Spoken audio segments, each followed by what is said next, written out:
Hi friends, good morning. তোমরা সবাই কেমন আছো? আশা করি তোমরা সবাই খুবই ভালো আছো। কিন্তু আমি ভালো নেই, কারণ ভিডিও শেষেই তোমরা জানতে পারবে যে আমি কেন বলছি আমি ভালো নেই।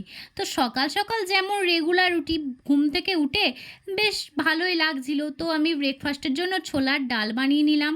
তো আমাদের খাওয়া দাওয়া কমপ্লিট করে নিয়ে আমি একটু বাইরে এলাম। তো মা আমাকে বলল আজকে তো আবহাওয়াটা খুব ঠান্ডা ঠান্ডা, বৃষ্টি পড়ছে খুবই, তো খিচুড়ি বানাবে, তার জন্য ডিম আনার জন্য। তো আমি এই বৃষ্টির জন্য বাজারে যেতে পারছি না, তো আমাদের বাড়ির পাশে একটা গোমতীর দোকানে আমি নিয়ে চলে গেলাম ডিম আনার জন্য। তো আমি দেখো ডিমও নিয়ে নিলাম। রাস্তাঘাট একদম শুনশান, কোনো লোকজন নেই।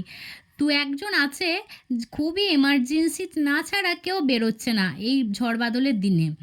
তো আমিও চলে এলাম ডিম নিয়ে ঘরে। তো এসে মায়ের রান্নাও কমপ্লিট হয়ে গেল। আমি আমার মেয়েকে ডাকলাম, ডেকে ওকে খাইয়ে দিলাম। তো আমার মেয়ে দেখো কি আনন্দ খিচুড়ি দেখে। তো তখনও কিন্তু আমি বুঝতে পারিনি যে এই রকমটা হয়ে যাবে। তো খাবার খাওয়ার পরে মেয়ে না খিচুড়ি খেতে পছন্দ করে, কিন্তু সেদিন শরীর খারাপের জন্য দুবার খাওয়ার পর আর খেলোই না। তারপরে চলে এলো আমার মেয়ের ধুম জ্বর। আমার মেয়ে কিছুই বমি টমি করে, ওর পেটে যন্ত্রণা করে, ওর প্রচণ্ড শরীর খারাপ।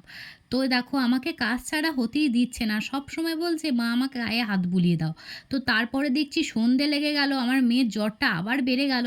তো আমি পাশে একটা ওষুধের দোকান ছিল, তো সেখান থেকে ওষুধ টষুধ নিয়ে এসে মন্দিরে প্রণাম করে চলে এলাম। দেখো আমার মেয়ের কত শরীর খারাপ।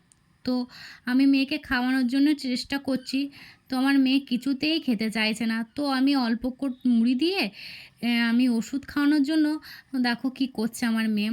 তো আমি কষ্ট করে ওকে দু গাল মুড়ি খাইয়ে ওষুধ টষুধ খাইয়ে দিলাম। তো আজকে ভিডিওটা এই পর্যন্তই, পরে একটা অন্য ভিডিওতে তোমাদের সঙ্গে দেখা হচ্ছে। এখন বাই বাই।